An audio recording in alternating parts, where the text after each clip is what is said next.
Rajim, Bismillahirrahmanirrahim. An b'a la fo k'ala barikada Ala min ye bi don sanuman yira n na. An ka foli bɛ Maliyɛn den bɛɛ, an ka foli bɛ Mali kunnafoni filɛbaga bɛɛ ye, Mali kɔnɔ Mali kɔ kan. An ka émission min bɛ yen n'a bɛ fɔ o ma émission La Voix de la Religion. Mɔgɔ min b'an bolo bi a tigi bɛna a yɛrɛ fɔ aw ɲɛna. An ka professeur don, professeur d'arabe. I ni yankuma professeur. Badou, an bɛ foli laminɛ. Yan'an ka foli daminɛ, an bɛ Alahu subahanahu wa taala tanu fɔlɔ ka tanga ɲini ka bɔ sitanɛ tɔɔrɔ ma k'a fɔ auzu billahi minash shaitani rajim bismillahir rahmanir rahim wa sallallahu ala sayyidina muhammadin wa ala alihi wa sahbihi wa sallim taslima. An bɛ an lajɛbaaw an lamɛnbaaw an b'u bɛɛ lajɛlen fo ni silamɛya ka foli ye k'a fɔ assalamu alaikum wa rahmatullahi wa barakatuh. An balimakɛ bɔra k'a fɔ cogoya min na, ne y'aw balima ye Ibrahim Garangu, n ye professeur d'arabe ye lycée Ibrahima Lila. An wulila an bi yan nɔ an bɛ dɔɔni min dɔn diinɛ kunnafoniya la, lahalaya dɔw bɛ yen kuma dɔ la ani diinɛ bɛ ɲagami ɲɔgɔn na, a bɛ se ka kɛ sababu ye ka dankari adamaden ka diinɛ na. An bɛ min dɔn o la an bɛ na dɔɔni fɔ o la yaasa an balimaw bɛ se ka nafa sɔrɔ a la cogoya min na, parce que ɲɛnamaya bɛ cogoya min na an bɛ Alahu subahanahu wa taala deli Ala k'an bɛɛ sababa ma inshallah. Ibrahim o foli diyara n ye kosɛbɛ. Komi Ibrahim bɔra k'a fɔ an ɲɛna cogoya min na, an bɛ na an ka bi masala bɛ jumɛn de kan. An y'a jateminɛ k'a fɔ silamɛya ani an ka bana dɔw bɛ yen, est-ce que o ni silamɛyaw bɛ taa wa? Kuranɛw ye min fɔ o la, hadisaw ye min fɔ o la. Ibrahim, n'i bɛ se k'i da don olu la, olu walawala an ye silamɛya kɔnɔna na. D'accord, an bɛ Alahu subahanahu wa taala tanu ka Ala waleɲuman dɔn, k'a dɔn k'a fɔ Alahu subahanahu wa taala a ye diɲɛ dilan, a ye catalogue dilan ka bila diɲɛ na. O de la a ka gɛlɛn fɛn fɛn bɛ yen k'a bɛ tɛmɛ diɲɛ ɲɛnamaya kɔnɔna na, Alahu subahanahu wa taala kumanen don a kan. A kumanen don a kan a ka kuranɛ kɔnɔ, a kumanen don a kan Alakira sallallahu alaihi wasallam fana nɛn kan, parce que ale de cira anw ma. Bon a cira an ma fɛn minnu ka ɲi an ma ani fɛn minnu man ɲi an ma, a nana a y'u bɛɛ lajɛlen fɔ. Donc o kɔnɔna na n'an bɛ ka kuma fɛn min kan o de ye kuranɛ ani bana lahala kuma dɔ la. Est ce que bana ko kuma yɛrɛ bɛ kuranɛ kɔnɔ wa? Est ce que solution fana b'a la kuranɛ na wa? Donc o la yanni an ka taa yɔrɔ jan, Alahu subahanahu wa taala yɛrɛ b'a fɔ an ɲɛna k'a fɔ k'a bɛ Alahu subahanahu wa taala bɛ jigini kɛ suratu Isra kɔnɔna na, k'a fɔ ale ye jigini kɛ ka bɔ kuranɛ na, fɛn min ye fura ye, kɛnɛya ye, a y'a jigin ka bɔ kuranɛ kɔnɔ, ani hinɛ ani nɛɛma muminiw ye. A ko wa o kuranɛ kelen in tɛ foyi fara ɲɔgɔnya tɔɲɔnikɛlaw kan n'a ma kɛ ni pɛrɛti ye.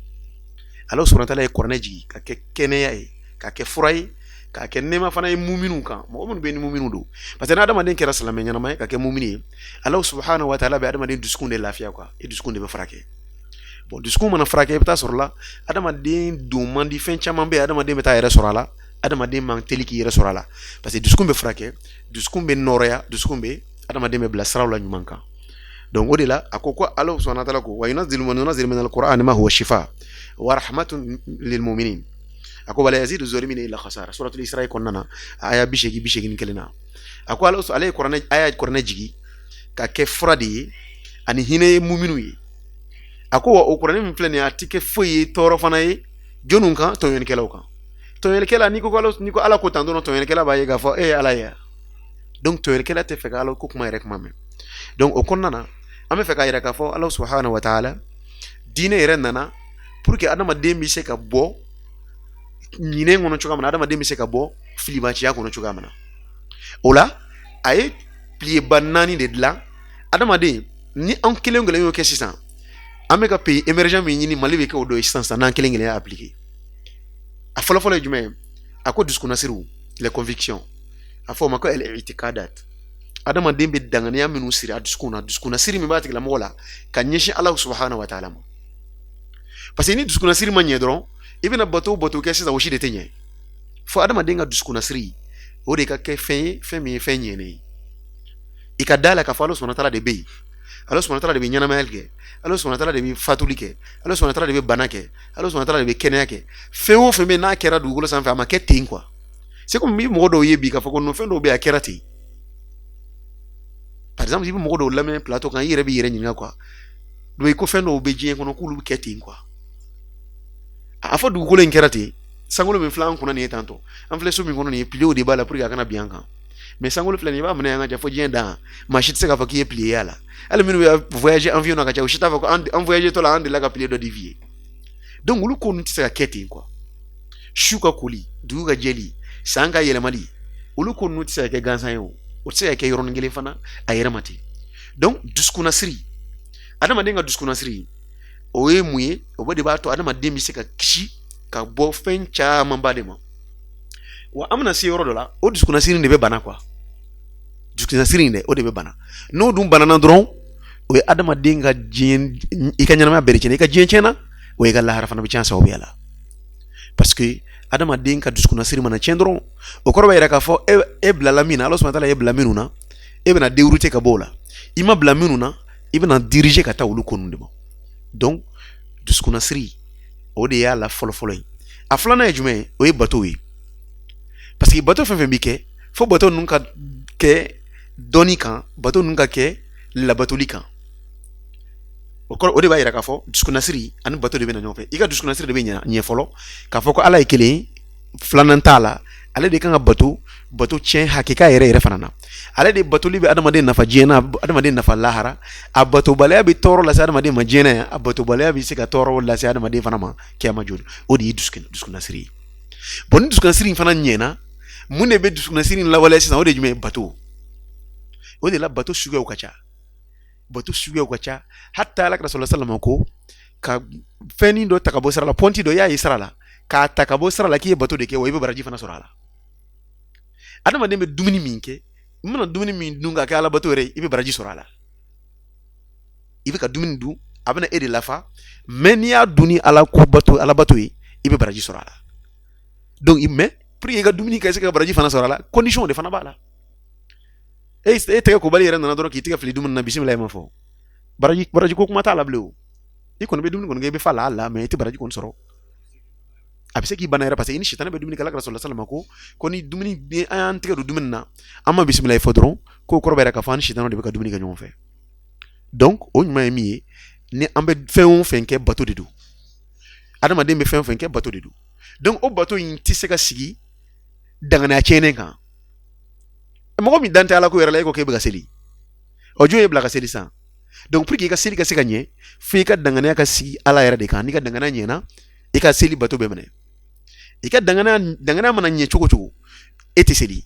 i ka danganiya ye fu de danganiya ɲɛna e yɛrɛ ko vraiment an dani b'a la ala bɛ yen mais e tɛ seli non a ma dafa ala bɛ yen e tɛ sun a ma dafa ala bɛ yen a ka yamaruya kanw e t'o labato a ma dafa ala bɛ yen ni haramuyalen don e tɛ se k'o to yen kana nin kɛ e t'o to yen kana nin kɛ e t'o to yen donc o kɔrɔ bɛ yira k'a fɔ e ka danganiya siri min b'i la dusukunnasiri min bɛ yen dusukunnasiri ma ɲɛ so ni dusukunnasiri ɲɛna dusukunnasiri a bɛ ɲɛ ni bɛ dɔn jumɛn ye bi al-ibadat dusukunna farikolola minnu bɛ yen ni aw ye seli ye o ye heji ye o ye an bɛna jaga minnu bɔ an bɛ heji minnu kɛ an bɛ baara ɲuman minnu kɛ ka ɲumanya minnu kɛ ka juguman minnu to yen o de bɛna dusukunnasiri in hakika o de bɛna o de dilan ye donc o kɔrɔ b'a yira k'a fɔ diinɛ sirilen bɛ mun kan dusukunnasiri y'a fɔlɔ ye filanan o ye bato ye mais ni dusukunnasiri ɲɛna bato bɛ na mais ni dusukunnasiri ɲɛna ni bato fana ma ɲɛ dun kara wulila dusukunnasiri ɲɛna mais bato ma ɲɛ par exemple san seli tɛ silamɛya ye an ye seli bila kuranɛ aya dun ye fɛn fɛn bɛ yen k'a bɛ kɛ dugukolo sanfɛ k'a daminɛ ko na fo bi fo sini minnu bɛna k'an kɔfɛ ala sɔnna taala n'i ye kuranɛ kalan bi a bɛ kɛ komi kuranɛ jiginna bi mɔgɔw de ye ni sini mɔgɔw fana nana olu bɛna kɛ parce que action dɔ bɛna kɛ a kɛra i n'a fɔ ni jiginna anw de ye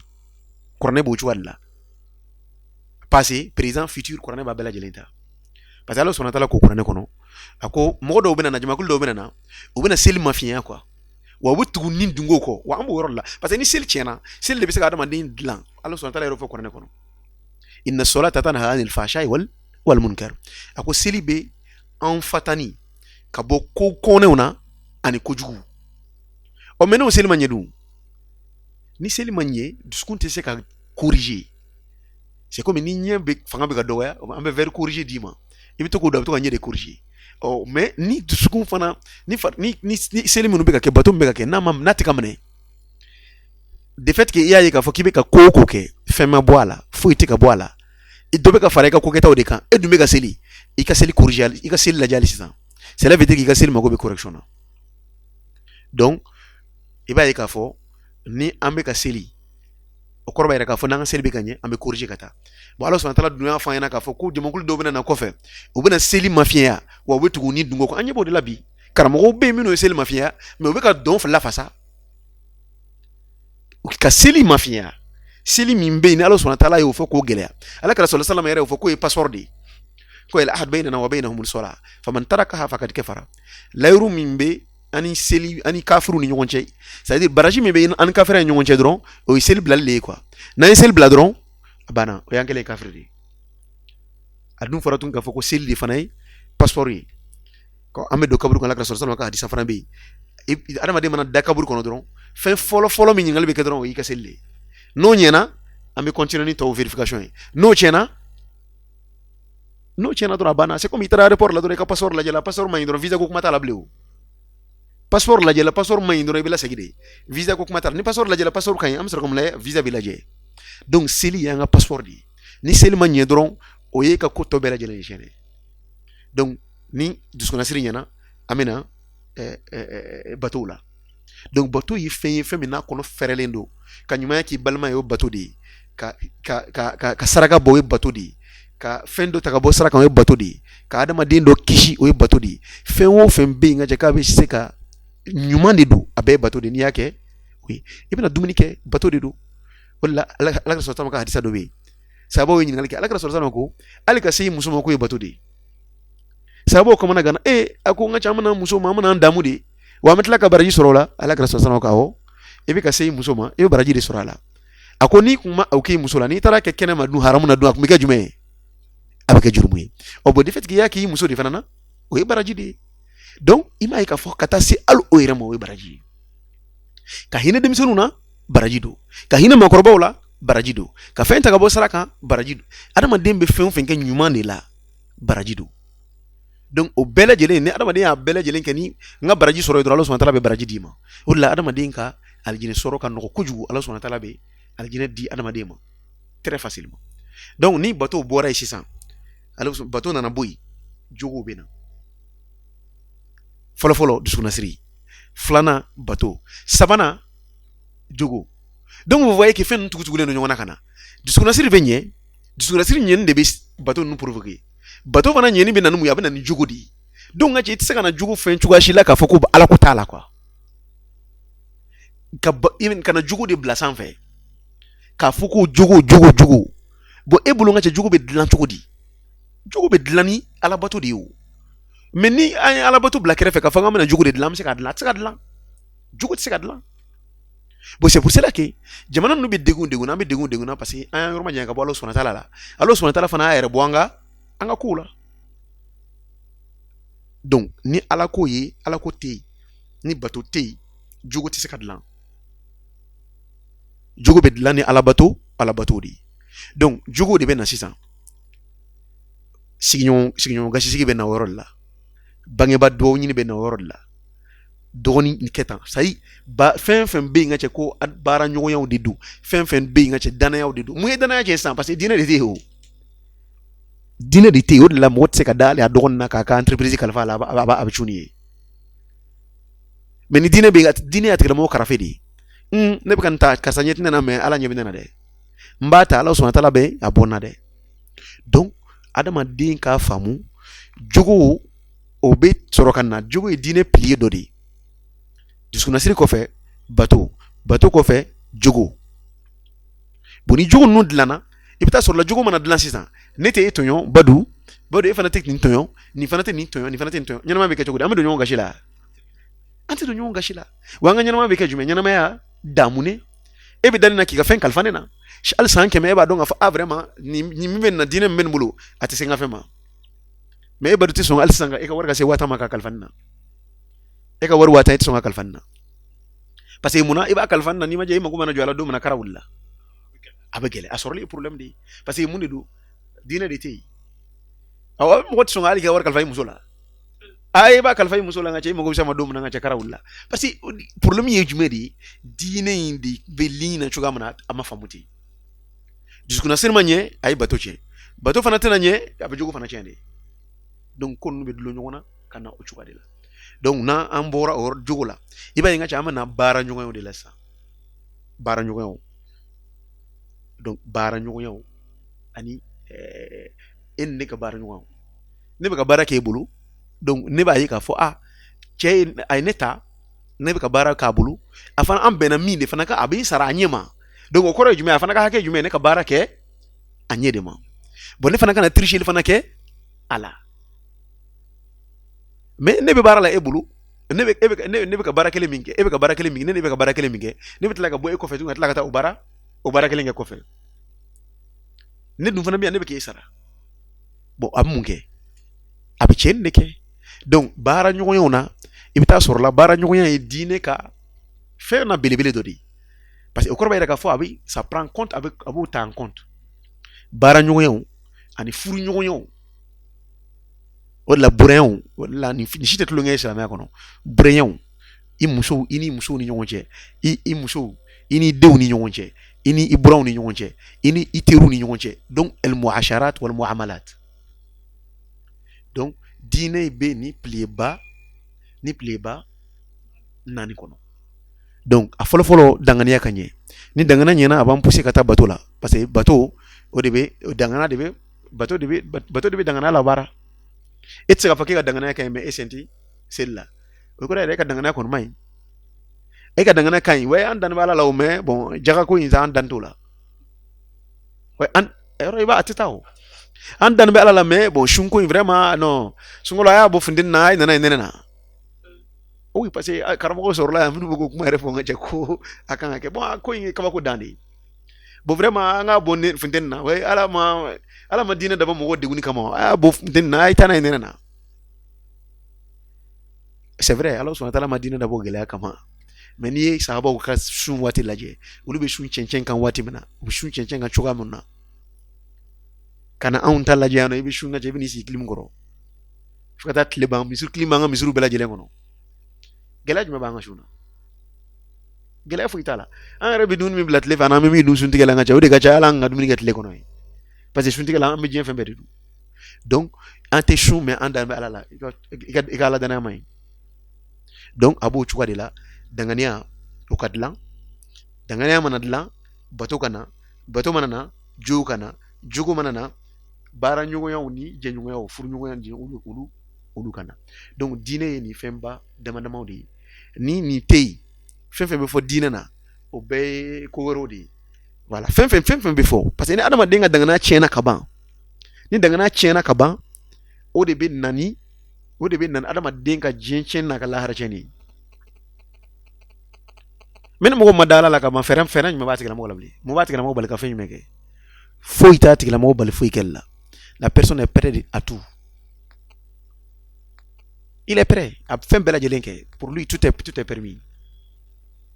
Parce qu'il fait un table, même si c'est mo. Mais tu as sur le dîner de adama denga faire ni mom ye dîner même né. Ni dîner me ne pas, il me donne quoi na ala mon foala. Meka wal muso la ala mon fo wal muso la jella. Meka ni wal chela ala mon fola. Meka ni nke mina ni tan tiga boutique la ala mon fola. Ni tiga mo ka fen kalfana na mina nke ala mon fola. Meka baraka ntigala mo meka baraka tigala mo ko fana kan ala mu jibi ke ala so tala ka fembe la jela ala ko de benala ala ko chukudi donc ni yo famu ibaye ka fo adama de a bi mandi ko kon nana bo tigala mo ka nyana ma fana che mandi parce que ani mo bije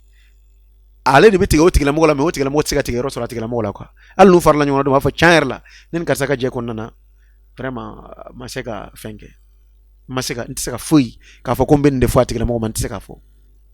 Donc, bita sur la dîner be ni joda bainde la. Mais on a bifin, amana focaliser du mec en kosebe, o discours nasiri.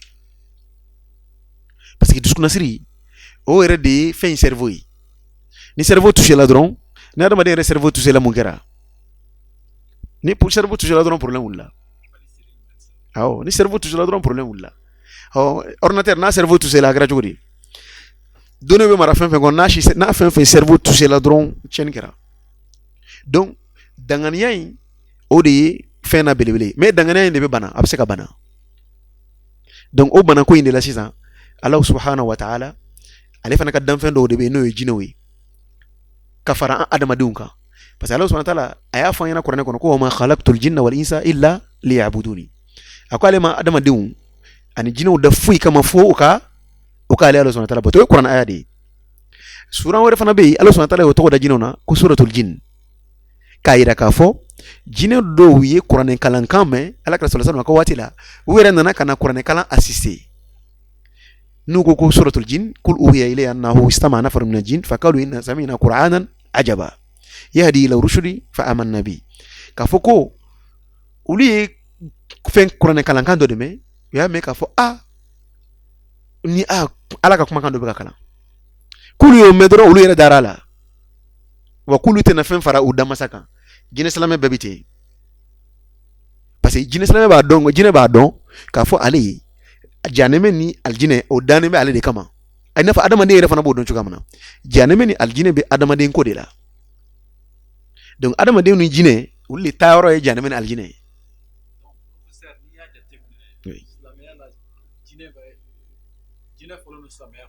jinɛ bɛ silamɛya kɔnɔ wa a bɛ kuranɛ kɔnɔ wa danfɛnw fana de don i n'a fɔ an yɛrɛ fana ye danfɛn ye cogoya min na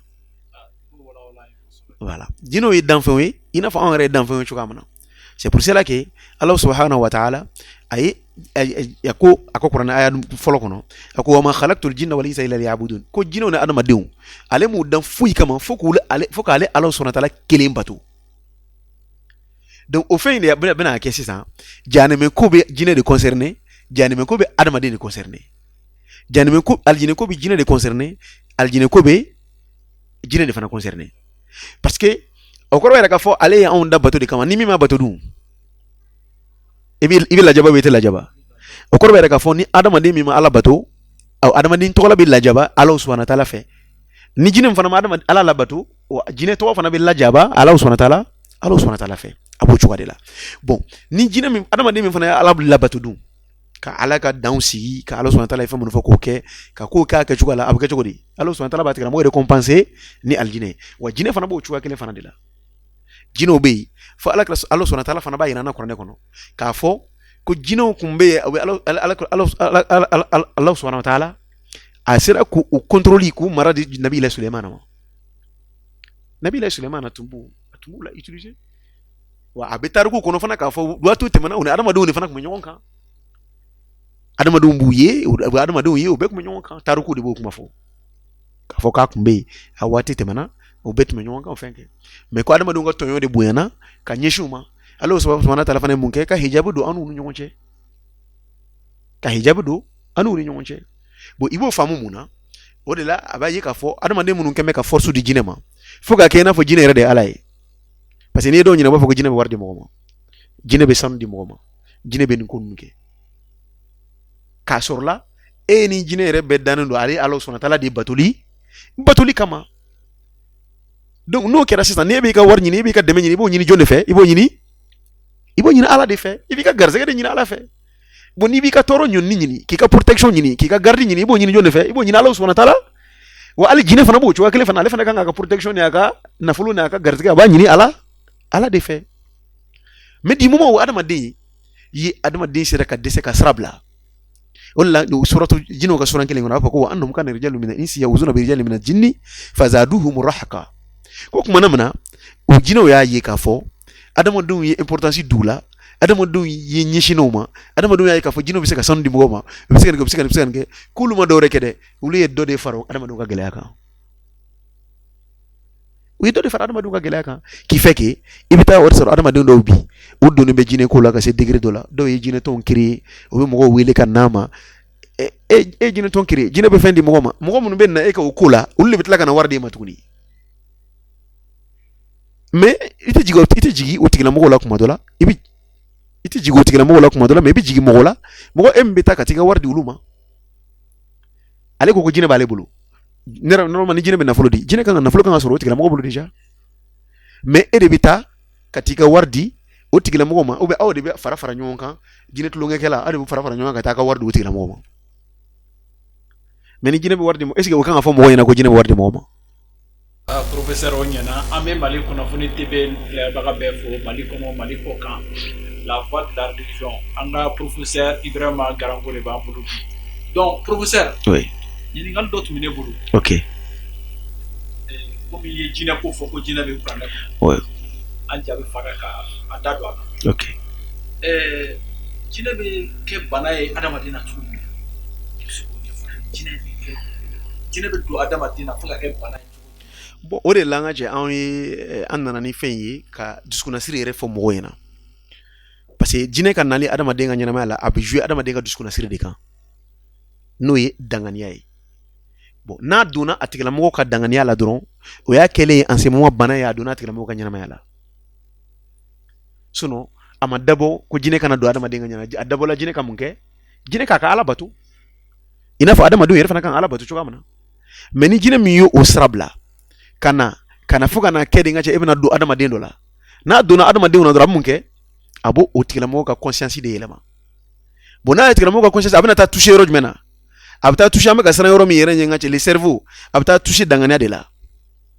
donc n'a dun toucher la danganiya la a tigilamɔgɔ laban na dɛ a tigilamɔgɔ laban bɛ siga ala ko yɛrɛ la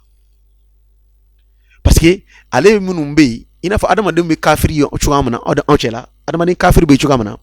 jinɛ kafiri fana bɛ o cogoya de la donc mɔgɔw bɛ ɲɔgɔn nɛgɛnɛ jinɛ kafiriw de bɛ yen jinɛ silamɛw fana bɛ yen o tɛ mɛlɛ adamadenw ka ɲɛnamaya fan si la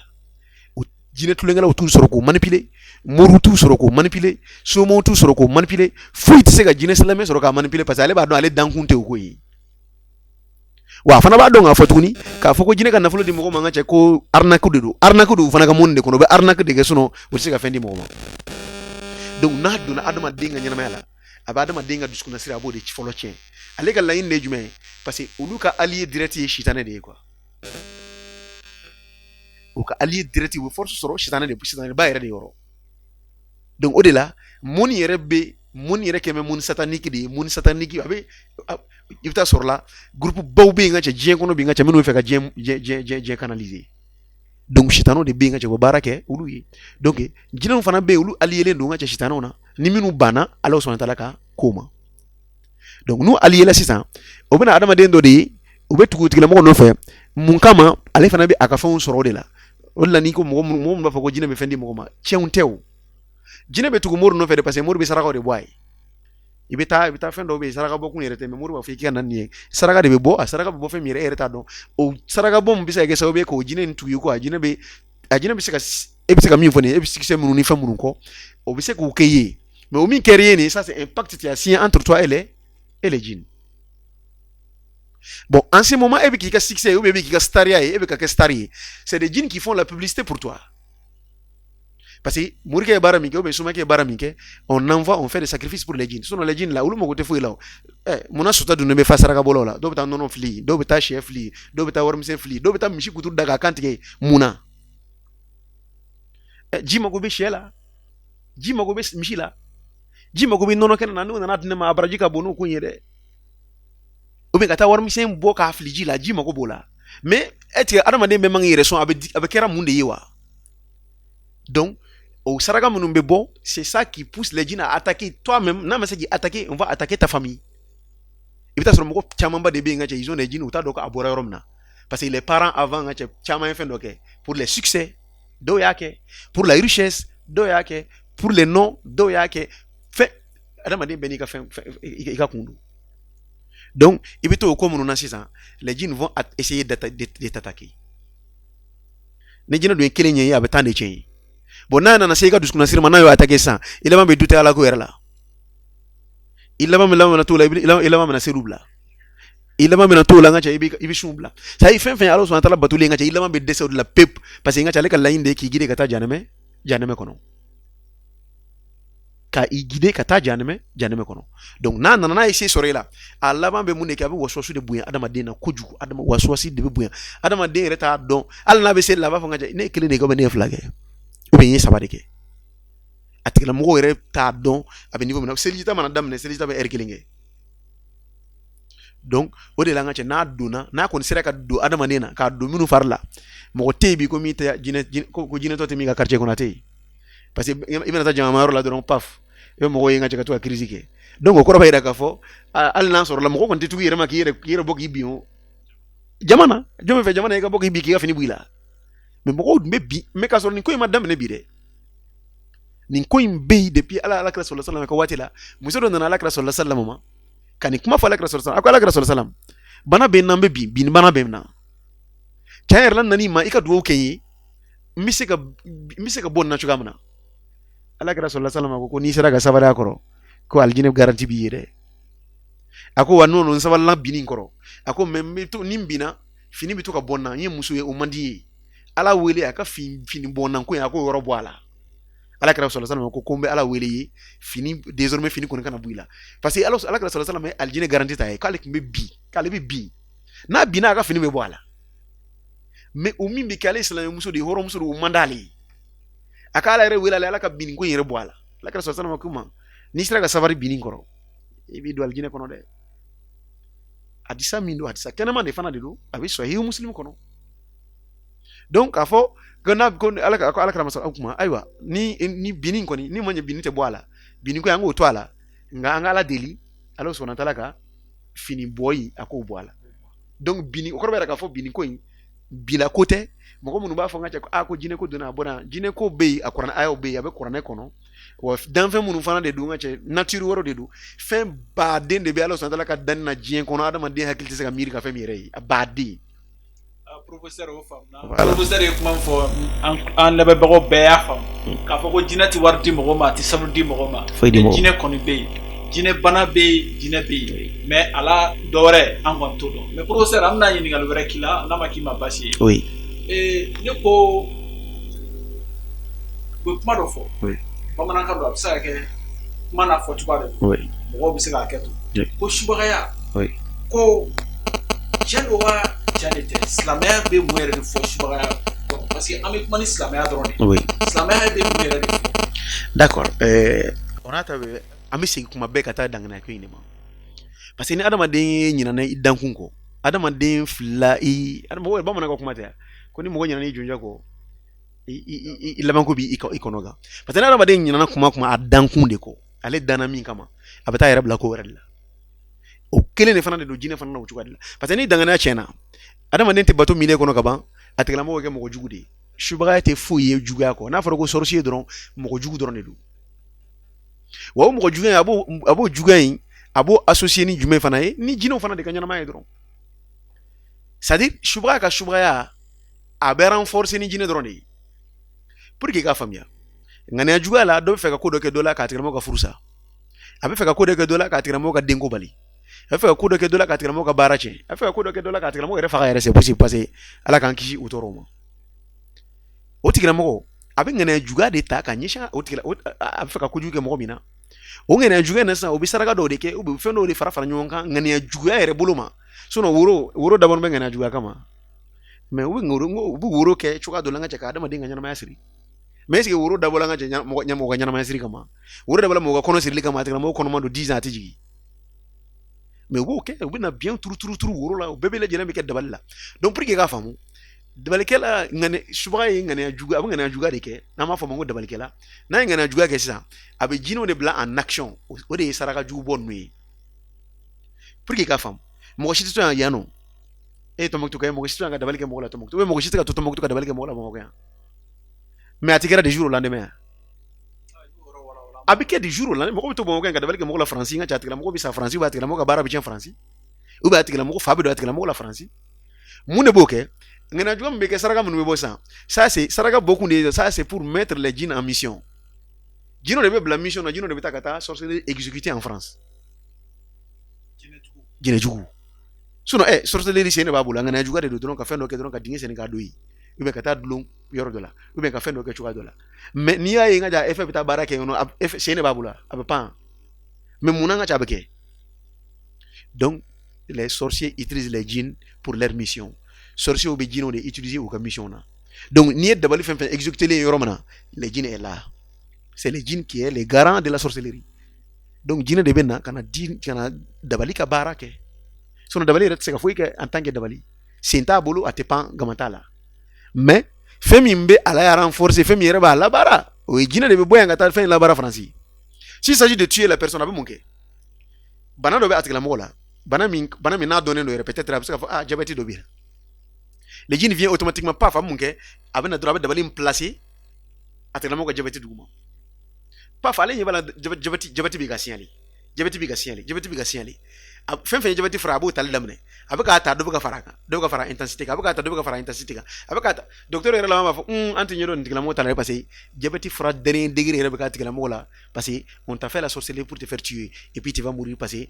la sorcellerie va a bɛ na don i ka fɛn dugu ma ni docteur dun b'a dɔn k'a fɔ cɛ fɛn fɛn ye n ka cɛ an kan ka fɛn fɛn kɛ n ka cɛ an y'u bɛɛ lajɛlen kɛ mais on a ta bɛ dɔ bɛ ka fara a kan parce que olu tɛ nin fɛn ye quoi ɲɛ t'a ye quoi machine t'a ye analyse t'a ye foyi t'a ye donc la personne peut mourir comme ça ou bien s'il s'agit de tuer autre manière a tigilamɔgɔ bɔ dɔrɔn a t'a dɔn a ye accident kɛ cogo cogo a kun cira a bɔra dɔrɔn ka ca dibi bɛ don a ɲɛna dɔrɔn ka ca a bɛ taa yɛrɛ don fɛn dɔ la donc c'est les djinns qui sont là à faire des choses bon ni succès fana de don c'est les mêmes djinns les djinns sitana kelen de fana de don ka ca on les utilise pour faire la publicité o de la i ma cɛ i b'a ye karamɔgɔw bolo i b'a ye artistes bolo i b'a ye commerçant baw bolo i b'a ye influenceurs i b'a ye u bɛɛ bolo i bɛ taa sɔrɔ la ka ca ils ont des choses ils le font ils ont des pactes avec les djinns donc c'est les djinns qui font la publicité pour les gens i b'a ye dɔ bɛ yen ka ca a commande ye mais i yɛlɛ réseau sanfɛ ka ca paf a bɛ na i kunna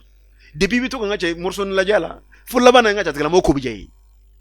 i yɛrɛ bɛ tila ka k'a tigilamɔgɔ ka fan ye tɛna même pas le choix i yɛrɛ bɛ tila ka fɔ mɔgɔ tiɲɛ yɛrɛ la ne kun tɛ karisa lajɛ yɛrɛ mais sisan ni voilà donc c'est les djinns qui poussent les gens parce que baara min kɛlen don ale ka mission de ye n ka cɛ pour que les gens adorent telle personne. Mais karamɔgɔ professeur. Oui. An ma se k'o faamu dɛ parce que o kɔrɔ sisan bɛɛ ka taa jinɛ dɔ ɲini a k'i ka publicité kɛ. Bon n'a y'i ka publicité kɛ ni jinɛ ye kelen kɛ a bɛ temps de tiɲɛ ye a maa maa bɛ yen n ka cɛ ko a tigilamɔgɔ ye succès kɛ ka tɛmɛ maa a baden tɛ tila ka bɔ tele la yan tugun a ye n dɛmɛ tuguni ma se ka so jɔ n yɛrɛ yan a baden tɛ a kelen jinɛtigi joli bɛ yen k'e ye jinɛtigi minnu ye a caman bɛ yen u ka jinɛtigiya kɛra i yɛrɛ ka denmisɛnninya kɔnɔna na i yɛrɛ kɔrɔbalen e y'u ye cogo di a bɛ mori kunda a tigilamɔgɔ ye succès ba de kɛ mɔgɔ bɔra jamana wɛrɛw la présidents ka n'u nɔfɛ a tigilamɔgɔ sara a ka du cira donc jinɛ mana kelen ɲɛ i ye jinɛ sitanɛ i n'a ye baara kɛ a ka faamu k'a fɔ ko ni ye jinɛ ye jinɛ ye ani adamaden bɛ ka baara kɛ u bɛ ka baara kɛ ɲɔgɔn fɛ y a pacte entre eux jinɛ silamɛ tɛ dɛ mɔgɔw k'o faamu mɔgɔ b'a fɔ de wɛ i bɛ se ka jinɛ silamɛ utiliser a bɛ taa i ka ciw la moriw de ka teli ka nin kuma ninnu fɔ an tɛ o ko ninnu faamu dɛ utiliser même les djinns ka baara kɛ i ni ka baara kɛ ɲɔgɔn fɛ taa nin kɛ taa nin kɛ taa nin kɛ sariya b'a ye k'a fɔ ko ye ko haramuyalen de ye baara tɛ mɔgɔ ni jinɛ ni ɲɔgɔn cɛ i ye ala wele ala sɔnna ni problème bɛ ne da la ala tiɲɛ yɛrɛ la n b'i deli n ka nin problème a dilan ni ala sɔnna taala yɛrɛ ka dɛmɛ kɔnɔ n'a ye dɛmɛ ni min ye o ye ala sɔnna taala yɛrɛ ka sagoya ye mais ka jinɛ de bɛ e bolo e bɛ jinɛ ninnu de bila e b'olu de ci ça c'est pas normal donc k'a faamu k'a fɔ jinɛ bɛ succès di maa o maa ma a bɛ tila k'a tigilamɔgɔ jolo kari a baden kɛra mɔgɔ y'a baden ye a yera kusi bɛɛ la donc o misaliya la hakɛ to o misaliya la an ka karamɔgɔba bɛn hali ma dɔrɔn o mɔgɔw b'a dɔn o delila ka muso dɔw ka traitement kɛ Sénégal an kɔrɔ yan nɔ o muso in elle a tout fɛn bɛɛ b'a bolo fɛn bɛɛ de b'a bolo butigi de bɛ muso bolo commerçante ba de don quoi wula fɛ o bɛ mɔgɔw gɛn ka bɔ butigi kɔnɔ de k'a datugu wula fɛ ni su kɔrɔ o bɛ mɔgɔw gɛn de ka bɔ a kɔnɔ pour que k'a datugu n'i taara sugu kɔnɔ hali n'i tɛ fɛ ka taa muso ka butigi fan fɛ n ka cɛ on tɛ guide n ka cɛ i bɛ taa yen fan fɛ hali n'i ka ci tɛ i bɛ taa ko dɔ kɛ mais la dame bana bɛ muso in na elle a tout fait pour que a ka se ka kɛnɛya a ma se ka kɛnɛya tout fait elle a tout fait diɲɛ jamana ba tɛ yen n ka cɛ ka furakɛli kɛ u taara bɛɛ la mais u nana n ka cɛ an ka traitement kɔnɔna na on a un système qu'on appelle les captages on a capté les djinns disent que non il y a pacte entre eux olu de bɛ nin jamaba in d'a ma olu de bɛ nin nafolo in d'a ma mais pacte min bɛ yen n ka cɛ o fana fɛn de ye jumɛn ale ka santé de fana olu fana b'u yɛrɛ ravitailler n ka cɛ a ka santé la donc adamaden dɔ ye énergie de n'i ka énergie banna don min na tu vas mourir et les djinns vont continuer u bɛ taa fan wɛrɛ fɛ donc olu bɛ ka balo muso ka énergie la fara bɛɛ lajɛlen bɛ ka kɛ muso tɛ ka se ka kɛnɛya parce que elle a bague dɔ de tun b'a bolo n ka cɛ bague de pacte de b'a bolo ɔ ni maliyɛn ninnu tɛ ban bague sara yɔrɔ n'i taara an ka voyage sira ninnu bɛɛ lajɛlen kan bague bɛ fan bɛɛ bague bɛ ka feere a bɛ nin kɛ a bɛ nin kɛ i bɛ bague dɔ san i b'a dɔn i tɛgɛ la n ka cɛ problème i ka problème ye i yɛrɛ de ye ko manja mɔgɔ min yɛrɛ bɛ k'a feere n ka cɛ ale yɛrɛ ma manja o kuma tɛ e mana taa san ko i man ka ja mais ni ale man ka di normalement a man ka don carré kɔnɔ ka yala yala o i sigilen dɔrɔn mɔgɔ bɛ t'i sɔrɔ yen de o mais e bɛ carré kɔnɔ ka yala yala ko n'i y'a don ouais manja i bɛ kɛ tan tɔ non c'est pas an tɛ sɔn hakili comme carré t'an ta ye an kɔni an bɛ don i b'a bɛɛ fɔ an sigilen kɛrɛfɛ an tɛ kuma i da an bɛ tɛmɛ c'est pas normal donc k'a faamu k'a fɔ ni jinɛ ye kelen ɲɛ ye a bɛ temps tiɲɛ ye mɔgɔw bɛ yen kisɛ tɛ jigin u kan mais u ma se ka den sɔrɔ mais c'est les djinns kisɛ tɛ jigin tɛ dɔwɛrɛ ye o les djinns sont très rapides marfa cira yani kisɛ ka se ma dɔrɔn c'est le djinn qui te déplace au déplacement même al e yɛrɛ tɛ bɔ a kalama kisɛ t'i sɔrɔ yɛrɛ de kuma t'a ka don i ma a ka k'i sɔrɔ ma donc o fɛn min bɛ e cɛ la o baga min bɛ e la o fɛn minnu b'i la a dɔw la ça t'empêche d'avoir d'enfant i tɛ se ka den sɔrɔ bon kisɛ min minɛ i fana ma den sɔrɔ o fana ma di sa dɛ diɲɛ kɔnɔna o fana ma di dɛ donc ko y'o de ye donc an bɛ fɛ ka min fɔ pour que a ka faamu k'a fɔ le djinn n'u ye a ye sariya d'i ma cogo cogo a bɛ tila k'i mago sa tuguni a ye fɛn fɛn di mɔgɔ ma a bɛ tila k'a tigilamɔgɔ mago sa hali ni karamɔgɔw don ni min kɛra i ɲɛna o don ni min ma k'i ɲɛna ne bɛ karamɔgɔ dɔgɔ so yɔrɔ dɔn bi k'a tigilamɔgɔ de ye kuran sama ka bɔ ba kɔfɛ ka na nin ba in na nin refu in na yan mais a ka du vide filɛ nin ye yɔrɔ in na yan a ka du vide a bɛ yen n b'a yɔrɔ dɔn k'a den kelen de sɔrɔ o fana kɛra n ka cɛ suɲɛ mina drogue mina fɛn a ma se ka foyi ɲɛ donc fɛn minnu don c'est des pactes qu'on signe avec les djinns ces pactes là les djinns vivent plus que nous et puis ça ka bɔ yen n ka cɛ ces pactes là les djinns vont essayer d'attaquer tes parents ta famille automatiquement f'a ka segin pacte ma n'a ma segin o ma a tɛ lafiya sɔrɔ donc nin de kun ye donc et puis la relation entre les sorciers et les djinns c'est les sorciers qui utilisent les djinns pour réussir leur sorcellerie sorcier bɛ djinns de utiliser ka taa dabali kɛ sinon sorcier a bɛ mun kɛ sorcier bɛ se ka pan n'a yɛrɛ ni jinɛ tɛ yan jinɛ de b'a ta a bɛ pan.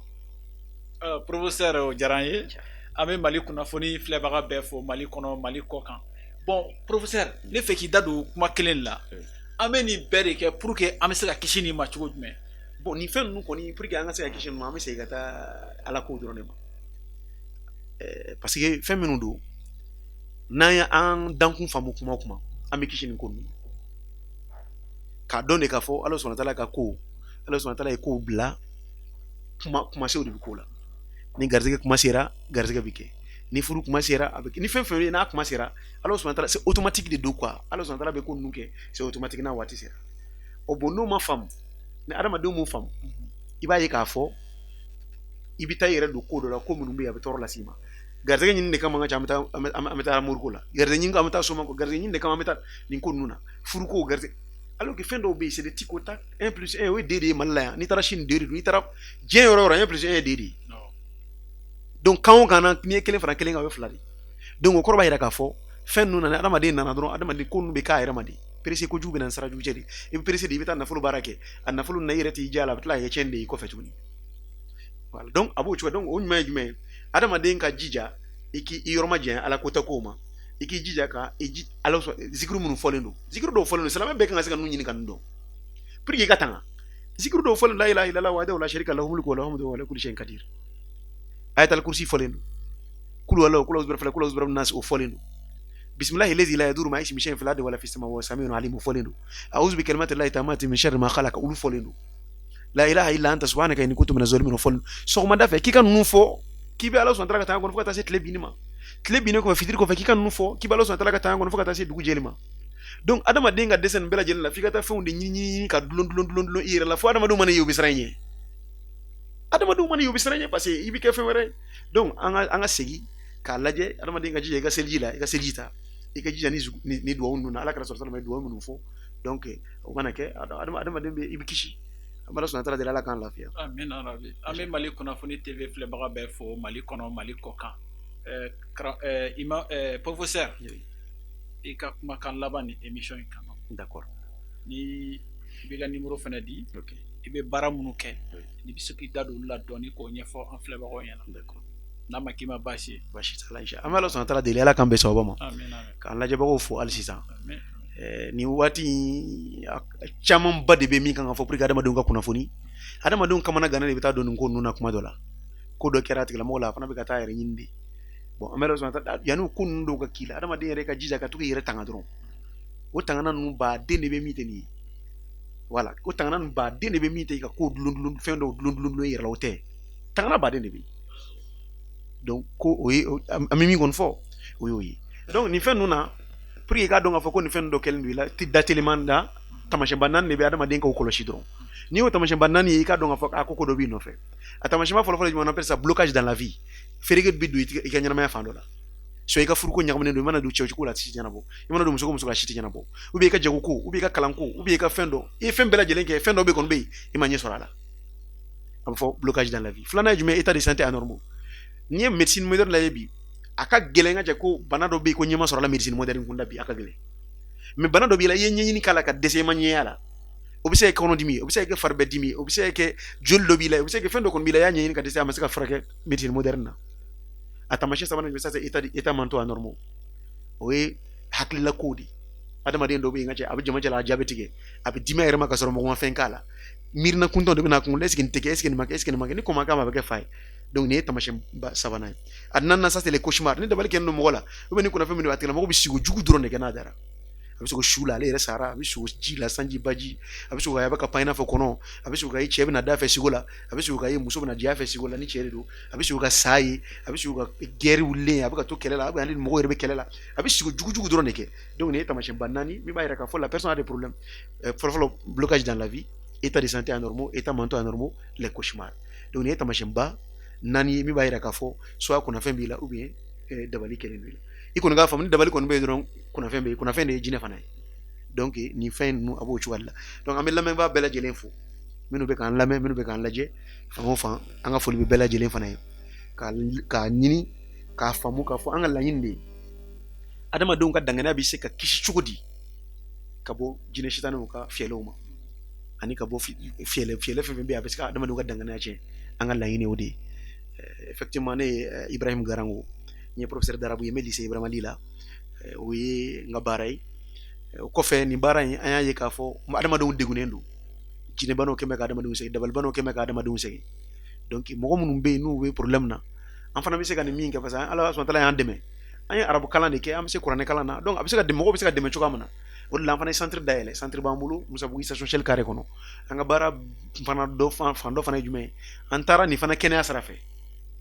o de la bana ninnu dɔw la an ni médecins bɛ baara kɛ ɲɔgɔn fɛ voilà parce que bana dɔw bɛ yen a cause tɛ jinɛ bana ye dɛ a cause tɛ nin bana ninnu ye parce que kuma dɔ la i bɛ taa sɔrɔ mɔgɔ dɔw bɛ yen ka cɛ stress de bonyana a tigilamɔgɔ kan a tigilamɔgɔ tun b'a fɛ ka furu cɛ dɔ ma parents banna fɛn dɔw banna stress bolo ka cɛ a tigilamɔgɔ tora so kɔnɔ dɔrɔn a cerveau pété la donc komi fɛn fɛn bɛ yen ko crise de don o ka di jinɛw ye jinɛw bɛ filtrer o ko duguma donc jinɛw mana filtrer o ko duguma sisan docteur bɛ fɛn bɛɛ lajɛlen k'a teri si donc bon sisan anw bɛ mun de kɛ sisan an b'a essayer sisan ka cɛ o fɛn minnu bɛ yen an fana ta ye jumɛn an b'o de bɔ yen fɔlɔ pour que docteur ta bɛ se ka baara kɛ cogoya min na o de la anw ni docteur bɛ baara kɛ ɲɔgɔn fɛ cas dɔw bɛ na parce que n'o kɛra dɔrɔn cellule dɔw de bɛ farikolo la o bɛ sa n'u cellule sara sisan an ka furaw tɛ se k'o éveiller donc min ye sitanɛ ko minnu b'a fɛn ko min b'a duguma an b'olu bɔ a duguma donc an b'a di docteur ma docteur bɛ furaw d'a tigilamɔgɔ ma dɔrɔn paf a tigilamɔgɔ b'a yɛrɛ sɔrɔ an y'a cas dɔw sɔrɔ o cogoya la cas dɔw lafiyala o cogoya la donc centre b'an bolo an ka baara bɛnnen bɛ ni an bɛ nin fɛn sababu de kɛ n'o ye jinɛko bɛ mɔgɔ minnu na a kɛ kun fana tɛ dɔwɛrɛ ye adamadenw ka diinɛ bɛ se ka sabati u bolo cogoya min na parce que ni adamaden sɔrɔ a b'i ka diinɛ tiɲɛ a b'i ka diɲɛ tiɲɛ a b'i ka lahara tiɲɛ donc ni adamaden ka diɲɛ dun tiɲɛna i ka lahara tiɲɛna o tɛ ko di ne ye c'est pour cela que an yɛrɛ an sacrifier ka se ka centre dayɛlɛ au moins ni degun bɛ mɔgɔ minnu kan mɔgɔ fana k'a dɔn a bɛ se ka furakɛ religieusement k'a sɔrɔ i ka diinɛ ma tiɲɛ k'a sɔrɔ i ma taa sɔnni kɛ k'a sɔrɔ i ma taa nin kɛ saga faga ko t'a la sɛ faga ko t'a la foyi ko t'a la parce que n'i ye mɔgɔ dɔw ɲininka u b'a fɔ ko non ko jinɛ tɛ se ka furakɛ bi ni ma saraka bɔ donc o tɛ sababa ye anw ka faamu na donc centre bɛ yen an bɛ furakɛli kɛ an bɛ i furakɛ i bɛ se ka kɛnɛya cogoya min na diinɛ ka bolo kan wa n'i nana n'a y'a ye k'a fɔ i ka problème non fɛn minnu bɛ parce que problème dɔw bɛ yen i kan ka tɛmɛ médicalement de fɔlɔ n'i ma tɛmɛ o la n'i nana ma an b'i lasegin i ka taa o de la fɔlɔ taa i ka taa analyse kɛ par exemple dɔw bɛ yen ka cɛ u b'a fɔ ko ka denko gɛlɛyara u bɛ girin ka na k'a fɔra ko kunnafɛn b'ale la e ka denko gɛlɛyara e ma échographie kɛ i ni gynécologue ma ɲɔgɔn ye donc n'e ma taa olu kɛ i bɛ tɛmɛ olu de fɛ fɔlɔ ni problème ma kɛ normal ye tuma na i bɛ sɔrɔ ka segin ka na anw ma an bɛ sɔrɔ k'an sen don a la sinon ka sin ka na ten dɔrɔn vraiment kunkolo bɛ ka n dimi ou bien non fɛn dɔw bɛ yen i bɛ tɛmɛ yen de ni docteur ma se ka fɛn fɔ an bɛ sɔrɔ k'an impliquer a la donc o kɔni y'an ka baara kɛ cogoya ye ni mɔgɔw sera an bɛ se ka min kɛ mɔgɔw ye an b'o kɛ centre bɛ yen o de kama an bɛ Ala subahana taala deli Ala k'an bɛɛ lajɛlen lafiya k'an kisi an ɲinibaga juguw tɔw ma Ala ka kisi kɛ k'an kisi sitanɛ yɛrɛ fana tɔɔrɔ ma sitanɛ fana ka laɲini de ye pour que lahara fana ka jama ka caya de koyi a fana bɛ ka campagne de kɛ pour que lahara ka jama ka caya o de la i b'i yɛrɛ ɲininka k'a fɔ adamadenw kɛra mɔgɔ sugu jumɛn ye bi nin bɛɛ wajulu ɲuman bɛ ka kɛ o n'a tɛ adamadenw ma falen nin bɛɛ kuma bɛ ka fɔ o n'a tɛ adamadenw o de ka jugu o n'a tɛ o de ka jugu surtout n ka ca an bɛ taa tiɲɛ yɛrɛ ɲɛkɔrɔla la an bɛ Ala subahana taala deli Ala k'an kisi a kɔlɔlɔw ma Ala k'an lafiya silamɛw yɛrɛ de bɛ ka ɲɔgɔn faamu a la dɔw ko k'a ka kɛ dɔw ko k'a kana kɛ mais en tout cas silamɛw kɔni ka diinɛ baara tɛ ni mɔgɔ min sera k'i yɔrɔ ma janya a la o de kɔni ka ɲi mais ni min fana b'a dɔn k'a fɔ n ka cɛ kɛli garantie b'i ni Ala cɛla la k'a fɔ ko i tɛ problème sɔrɔ a la komi adamaden bɛɛ n'i ka faamu don Ala ka ko la an bɛ Ala subahana taala deli Ala k'an bɛn sababa ma an ka centre bɛ Musabugu station Shell carré kɔnɔ an ka numéro fana bɛ yen numéro la nɔgɔmani ye 72 32 siɲɛ 2 23 y'a laban ye 72 32 32 23 o y'a laban ye donc an bɛ sɔrɔ o la kuma bɛɛ centre dayɛlɛlen don o don fo juma don an tɛ baara kɛ juma don donc a kɔni kɛ kun de ye pour que adamadenw ka danganiya u ka diinɛ bɛ se ka t'u bolo cogoya min na an ka laɲini ye o de ye adamadenw ani jinɛw jinɛw fana ka tubi u ka bɔ nin ko in na adamadenw fana ka tubi u ka diinɛ ka t'u bolo an ka laɲini ye o de ye an bɛ Ala subahana wataala deli Ala k'an bɛn sababa ma bɛn se ma an ye kuma minnu fɔ Ala k'an bɛn sababa ma Ala an bɛ Mali kunnafoni filɛbaga bɛɛ fo Mali kɔnɔ Mali kɔ kan ne yɛrɛ bɛna tasibila kɛ ka ɲɛsin balimakɛ ma n'o ye Abibu Zakariya Tarawele n terikɛ don kɔnɔfɔ ɲɔgɔn don dɔgɔnin don dɔgɔmuso cɛ fɛnɛ don Ala y'a tanya an bɛ dugawu k'a ye Ala ka lahara sɔn suma ye ne ye nin ko daminɛ don min na ne wele a ko ne ma Badu i jija silamɛya don i jija an ka dugawu b'i ye ne yɛrɛ bɛ dugawu k'a ye Ala ka lahara sɔn suma ye bon an bɛ k'an bɛɛ da ɲɔgɔn ye Ala k'an bɛɛ siɲɛ wɛrɛ Ala ka hinɛ Ala ka dayɔrɔ suma Ala ka saya kama yafa Ala k'an bɛɛ ka saraka bɔ ye